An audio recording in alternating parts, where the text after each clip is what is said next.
Let's drill down a little further Sure. on some of these key Sure. things that you're saying. Hmm. I first of all, I want to echo that sentiment of starting on the local level and building there from local movements, local grassroots movements, to let that be the groundswell to make national change instead of top down, go from bottom up. I think that's something Right. that we've missed in black politics and progressive politics in general for quite some time. I want to shift over to Hillary Clinton and Michael Eric Dyson in particular. And this is a question that I want to ask Dr. Dyson, but I haven't been able to get him on my show. But it stood out to me like a sore thumb in this debate because he was putting so much emphasis on the need to support Hillary Clinton to defeat someone like Donald Trump.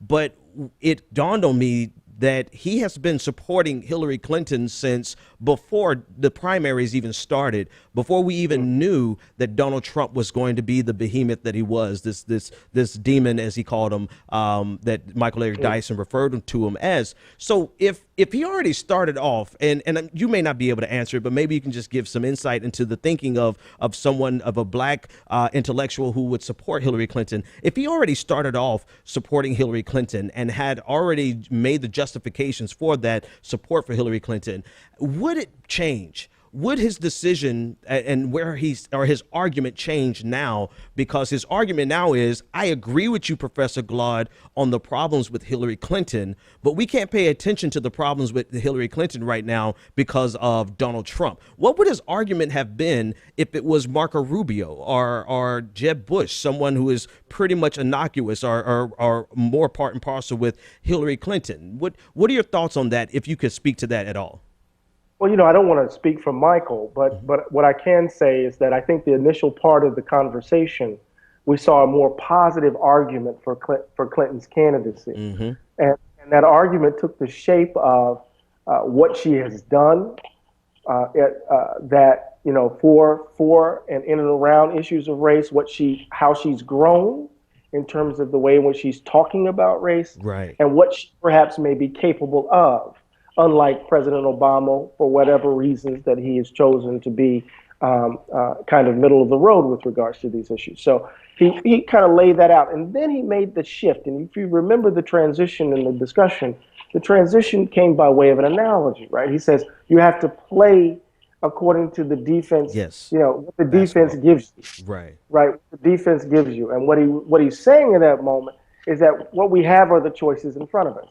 And with the choices in front of us, we need to go with Hillary Clinton. And that's the transition from a kind of positive argument around her, a positive argument that I think doesn't stand up to serious scrutiny, Mm-hmm. to the argument that he then held to for the rest of the conversation, the argument that he put forward, and that is we have to keep Trump.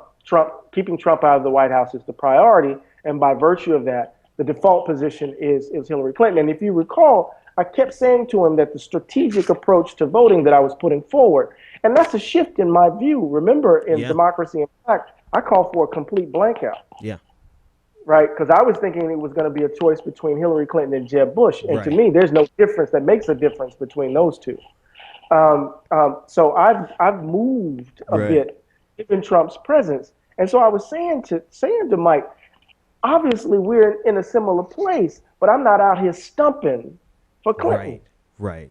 right? Because I fundamentally view her as business as usual. Michael had, I don't want to speak for him, but it seems to be the case that he doesn't hold that view, Mm-hmm. right? Mm-hmm.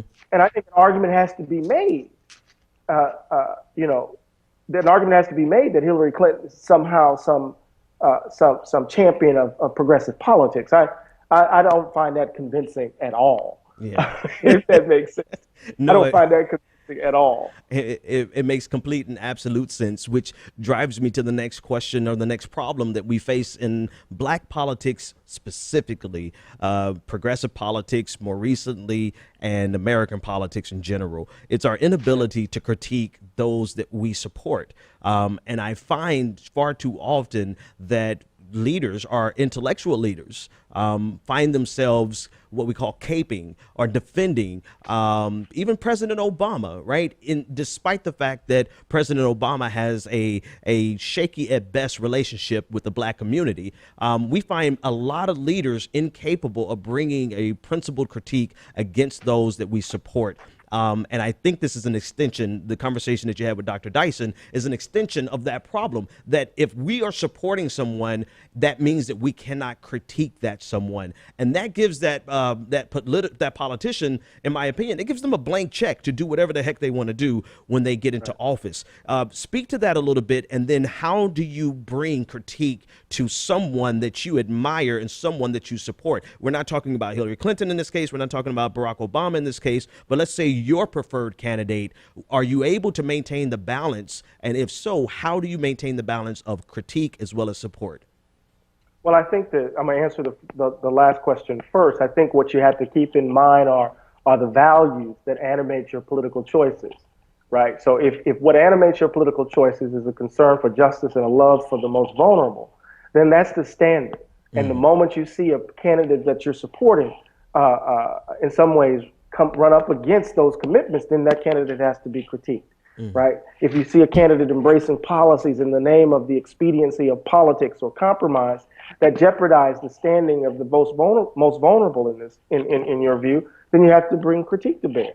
If you see a candidate who's making decisions that you think are unjust, right? Whether it's the decision to bomb innocent people around the world, or whether it's the decision to support fracking, or whether it's the decision to support trade policies like TPP that give unimaginable powers to corporations while decimating workers here in the United States and exploiting workers around the globe, then you know at that point, right, they're embracing policies that run up against your commitments, your fundamental values, right? And that has to be the standard. And then two, it seems to me that what's more important than individuals, right, is a healthy and robust sense of the demos.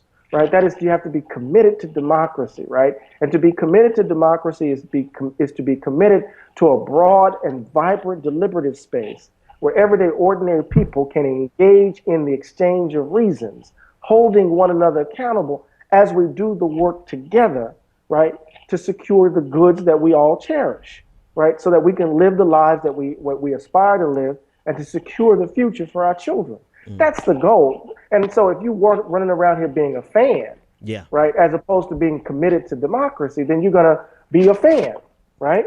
That's what that's how you're going to act. You're not going to have a critical sensibility. So, so part of what I think we need to do, Brother Ben, is to understand ourselves as radical Democrats, small d, and that the real issue here isn't really about individuals or personalities, right? I say this to some folks as I've been speaking around the country, that people have gotten the phenomenon of Bernie Sanders all backwards.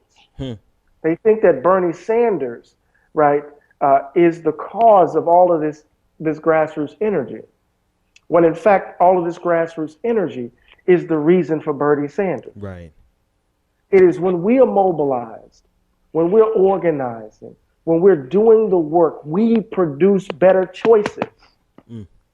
We produce better people who will run for office when we're organized and mobilized. But see, this is the insidious part, and I want to make sure I'm answering all the questions you put on the table.